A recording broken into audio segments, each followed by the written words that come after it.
Agora tem entrevista interessante e curiosa, especialmente para as mamães. A gente recebe aqui a especialista em UTI neonatal e pediátrica, Sara de Aguiar. Boa tarde, Sara. Boa tarde. Obrigada pela gentileza da presença. Obrigada a vocês pelo convite. Sara, você sabe que alguns assuntos relacionados ao bebê geram muita expectativa, às vezes medo nas mamães e aquela ansiedade normal, principalmente para as mães de primeira viagem. Hoje a gente vai falar no nosso programa, turminha, os cuidados com higiene, a questão da amamentação. Então você que está agora, fique atenta, atenção redobrada, e mesmo que você não esteja grávida, não tenha ninguém na família, presta atenção nas dicas, porque quem sabe, numa oportunidade, você não vai poder também ajudar uma pessoa, né? E passar para frente todo esse conhecimento que a gente vai dividir aí com vocês a partir de agora. E são dicas valiosíssimas. Eu vi que a Sara hoje veio caprichada aqui, né? A gente está cheio de aparatos. Muito legal, para de fato a gente inclusive manusear e mostrar, ilustrar direitinho para o pessoal de casa, posições corretas, tudo sobre então bebês. Vamos começar pela amamentação? Vamos. Principais, então, orientações e os mitos, né? Quais são os principais mitos em relação à amamentação? Sim. Então vamos lá. Para falar de aleitamento materno, é fundamental entender algumas coisas em relação, primeiro, à anatomia da mama, tá? E sobre os hormônios que atuam diretamente na produção do leite. Tá. De hormônios, nós temos a ocitocina e a prolactina. A prolactina é um hormônio responsável pela produção. E a ocitocina, que nós chamamos também de hormônio do amor, é o hormônio que faz a ejeção do leite. É o hormônio que, quando o bebezinho suga o seio materno, é estimulado e faz com que o leite saia. Então, não basta produzir, é preciso também ter a ejeção do leite. Tá. A estrutura da mama, aqui dá para Qual focar câmera o a gente desenho. pode mostrar, por favor, diretor de imagem? Nessa aqui? Isso aí mesmo. Certo. Então, aqui no desenho, tem algumas dilatações, as bolinhas maiores, que nós chamamos de alvéolos. Tá. Tá? São umas bolsinhas, semelhante a bolsinhas. Então, aqui, ó, essas dilatações. Aqui é onde o leite fica armazenado. Dessas bolinhas saem alguns ductos, são canalículos que levam o leite até o mamilo. A maioria desses alvéolos estão presentes, cerca de 75% a 80%, na parte escura da mama, que nós chamamos de areola. Isto é importante porque quando a mulher está com a mama cheia de leite, se ela não massagear essa região aqui ficará tensa, e quando o bebezinho for tentar fazer a pega, o lábio dele desliza e aí pega só o mamilo. Só que no mamilo só há ducto, não há alvéolo. A principal dificuldade que gera o desmame precoce está nessa pega incorreta. Interessante.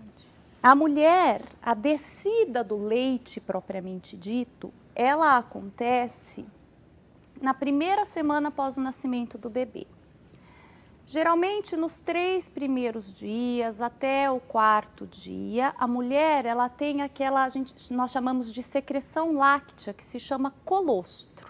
É aquele liquidozinho mais transparente que aparece até já no final da gestação. Nas últimas semanas, algumas mulheres já apresentam essa saída de colostro. O colostro, muitas mulheres acreditam que ele não alimenta, porque ele não tem aquela coloração do leite propriamente dito. É aguado, né? Isso. Como se fosse um aguado. Esse é o primeiro mito, né? Você questionou em relação a mito. O primeiro mito é esse, de acreditar que o colostro não sustenta. Sim, ele sustenta. Ele é espécie específico, que nós chamamos. O leite da mulher Desde essa fase de secreção láctea, que é o colostro, ele já é espécie específico. No colostro, nós temos uma série de componentes que garantem a imunidade para o bebê. Então, nós temos interleucinas, imunoglobulinas, tá? E ele garante a saciedade do bebê. A partir do momento que o leite desceu, e quanto mais esse bebê sugar, quanto mais precoce for esse início do aleitamento, que hoje nós preconizamos fazer na primeira hora após o nascimento, preferencialmente na primeira meia hora, hoje já se procura fazer na própria sala de parto ou na recuperação pós-anestésica o bebê mamar. Quanto mais se suga, mais rapidamente vai se dar a descida do leite. Essa descida do leite é o que nós chamamos de apojadura. Na apojadura, é importante que todas as mulheres saibam que a mama vai ficar mais volumosa, vai ficar quente e a rede vascular da mama, ela fica mais evidente. Muitas mulheres acreditam que a apojadura é a mastite, porque a mama aumenta, porque ela fica quente. Esse é um segundo mito. Se confunde muito o que é uma apojadura de descida do leite com uma mastite, que é uma infecção que se dá por uma porta de entrada. Então, quando a mulher tem uma lesão no mamilo já instalada, ela tem uma porta de entrada e aí ela pode ter uma infecção mamária que se chama mastite. Tá. Correto? Na apojadura, por a mama estar extremamente dolorosa, a mulher esquece de fazer essa massagem ou ela se protege, tá? Fazendo uma massagem muito superficial, não conseguindo soltar o leite que está acumulado dentro dos alvéolos. Interessante. E essa massagem é indicada, então, para qualquer pessoa que esteja gestante e vai passar por esse processo de amamentação. Isso. Durante a gestação, não se faz a manipulação da mama. Por quê? Tá. Quando eu faço estímulo na mama, eu estimulo a liberação de ocitocina. E aí eu posso ter trabalho de parto prematuro. Então é só depois que nascer. Depois que nascer é que a gente começa a fazer esta massagem. Então, vamos lá. Se eu for colocar a Nina para mamar, antes de colocar a Nina para mamar, tem alguns passos que devem ser feitos. Primeiro, em relação à Nina, o que eu teria que fazer? Eu trouxe aqui a Nina e a Milu. Uma tá super agasalhada. Tô vendo meinha, né? Luvinha, meinha, gorrinho. Luva, gorro, tem uma blusa em cima, tem uma outra blusa embaixo. Gente, amamentar, enquanto o bebê suga, ele tá fazendo ginástica, tá? Ele tem toda uma aceleração do metabolismo, todo um desgaste. Então, eu costumo falar que é como se eu estivesse saindo para correr, tá?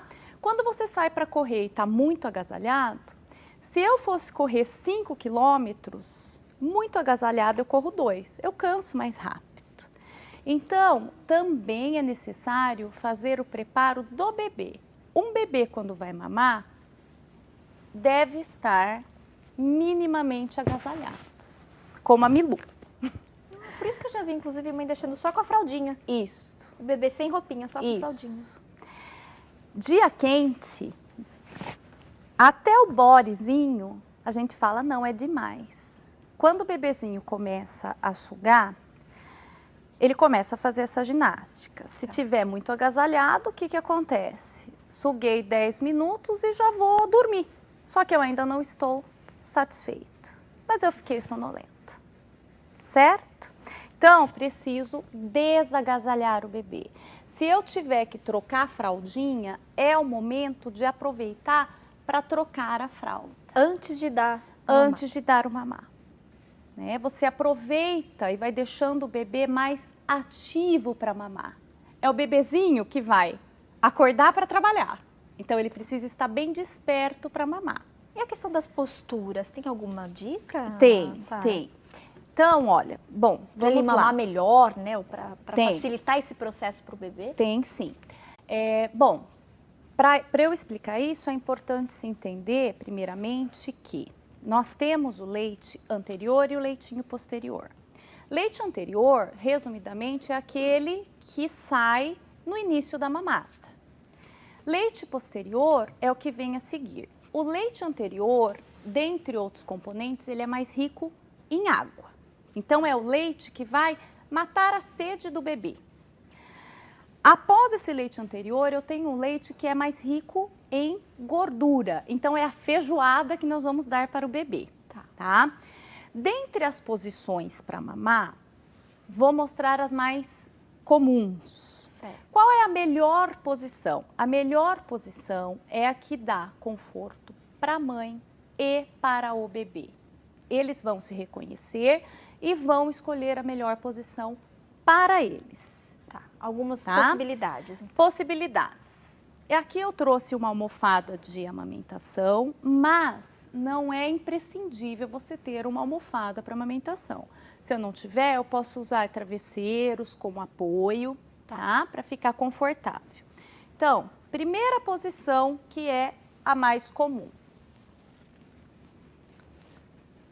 Bebê, barriga com barriga, arrumo a mãozinha do bebê como se estivesse me abraçando, sempre a coluna alinhada.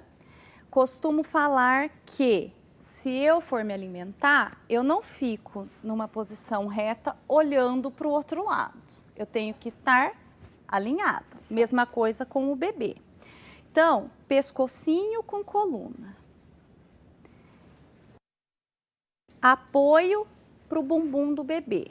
E aí, eu dou uma sustentação para minha mama, segurando sempre em formato de C.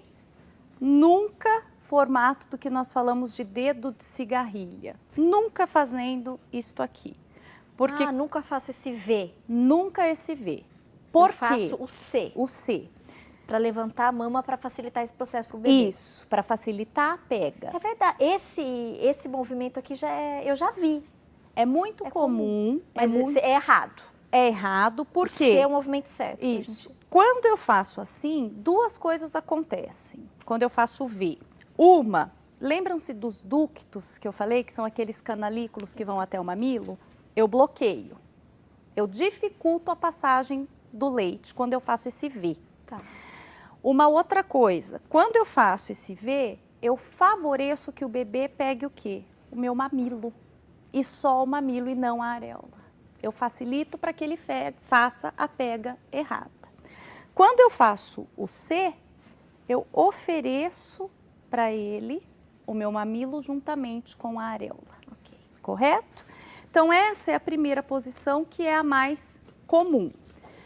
Segunda posição é o bebezinho numa posição que nós chamamos de invertida. Esta aqui, para um bebezinho que está mais preguiçoso para amamentar, para mamar, é mais adequada, porque ele fica alinhado, mas ele não relaxa tanto quanto o contato barriguinha com barriguinha. Tá. Porque estar em contato com barriga é tão agradável que às vezes o nenenzinho já relaxa e dorme, tá? Como essa posição invertida? O bebezinho, ele tá com o bumbum apoiado e as perninhas apoiadas. Eu abraço o bebê, ofereço sustentação em C com a outra mão e simplesmente trago o bebê para mim. E assim ele mama. Adorei. Sara, nosso tempo está terminando, tenho só mais 2 minutinhos. Sim. E a gente divulgou a sua participação. Vou pedir para a Sara voltar numa outra oportunidade, porque a gente tem muita coisa, né? Acho que dá para a gente contribuir, ajudar aí muitas mães. Mas para finalizar, a questão da limpeza, higiene do bebê. Chegaram perguntinhas diversas, higiene nasal, a questão do olhinho e umbigo. Tem, então, se você pudesse fazer para a gente um resumão, e quais são essas principais orientações e cuidados? Sim. Primeiro, em relação à higiene nasal, tá? Sorinho fisiológico puro para lubrificar sempre o narizinho do bebê, principalmente antes das mamadas. Se tiver alguma obstrução, como é que se faz? Coloca-se sorinho fisiológico antes da mamada. Uma dica é seringas de 1 ml, que já tem a pontinha específica no formato da narina do bebê. Compra-se um frasco de soro fisiológico na farmácia, aspira-se o soro fisiológico e meio ml em cada narizinho antes das mamadas. Meio ml. Meio ml de cada lado já é o suficiente antes de cada mamada.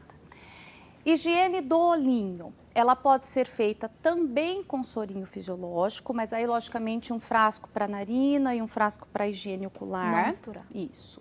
Sempre no sentido de dentro para fora. Molha-se uma gaze ou um algodãozinho com sorinho fisiológico e de dentro para fora. Higiene do coto umbilical, né? Do umbiguinho do bebê. A higiene do coto umbilical, ela pode ser feita com vários antissépticos. Aqui no Brasil, o que mais se utiliza, que foi preconizado, é o álcool a 70%. O coto umbilical, ele tem uma característica gelatinosa, amarelada, e quando ele vai ficando enegrecido, nós falamos que ele fica mumificado e posteriormente cai. O álcool a 70%, ele deve ser passado com cotonete, tá? Haste flexível. Geralmente, 3 hastes flexíveis são suficientes para limpeza. O principal é pegar o coto umbilical, tracionar um pouquinho para cima, fazer a limpeza da base do umbigo. Faça 3 movimentos ou até que saia limpa, sem sinal de sujidade. E após, limpar o corpo do umbigo. Então, primeiro a gente faz esse movimento circular nessa base. Na base. Por último, aquele volume que as mamães Isso. vão identificar no bebê, que é o coto. Que é o coto. Tudo com cotonete. Tudo com cotonete. Ou gaze. Quantas vezes por dia, Sara? Preconiza-se, tá? Preconiza-se cerca de 3 a 4 vezes ao dia. Bastante. Tá? 3 a 4 vezes ao dia. Que seja feito em todas as trocas de fralda, isso já está antiquado. Ainda cobriam o coto umbilical com a fralda. Hoje, uma orientação importante é que a fralda ela deve estar sempre abaixo do coto umbilical. O principal é a ventilação, é manter arejado, evitando contato com fezes e urina. Em relação ao banho, já que estamos falando de higiene, recém-nascido, minha gente, não precisa de banho com sabão, né? Nem o neutro. Pele de recém-nascido é muito sensível, o pH é muito diferente do nosso, ele Só é mais água. ácido, então banhinho de água morna. Até quanto tempo a gente permanece só com a água nessa limpeza? Até o bebezinho ficar mais ativo.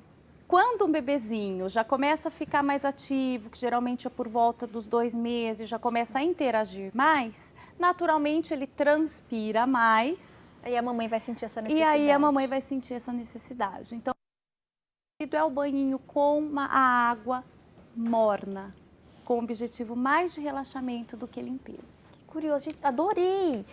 Infelizmente, partido, não queria falar tchau, mas eu tenho que me despedir, o nosso tempo acabou. Os contatos da Sara de Aguiar estão no vídeo. UTI, neonatal e pediátrica, e eu quero muito que você volte, Sara. Será um prazer. Se a gente conseguir, né, acertar a sua agenda aí com os horários que a gente tem no programa, porque, né, ficaram ainda muitos assuntos e eu acho que a gente pode ajudar tantas pessoas que estão em casa. Sem dúvida. Depois dessa entrevista ficar disponível no nosso site, você pode compartilhar, divulgar, mandar aí, né, para tantas pessoas que às vezes você conhece, e são dicas muito importantes. E essas técnicas que vão facilitar, inclusive, essa relação, né, entre a mãe e a criança, eu acho que vale muito a pena. Então, estou te esperando em breve e a gente divulga também os contatos. Quem quiser falar direto com a Sara, tem o telefone 0 operadora 19 99995 9505. Gostei do número, 99995 9505. E a gente tem também o site, tá no vídeo, vocês podem anotar e através do site também ter acesso a outras informações. Muito obrigada Foi um mais uma prazer. vez, Sara. Bom restinho de semana e até breve, então. Até breve, será uma alegria. Intervalo, na sequência a gente volta com mais atração, tem artesanato, a técnica da agulha mágica.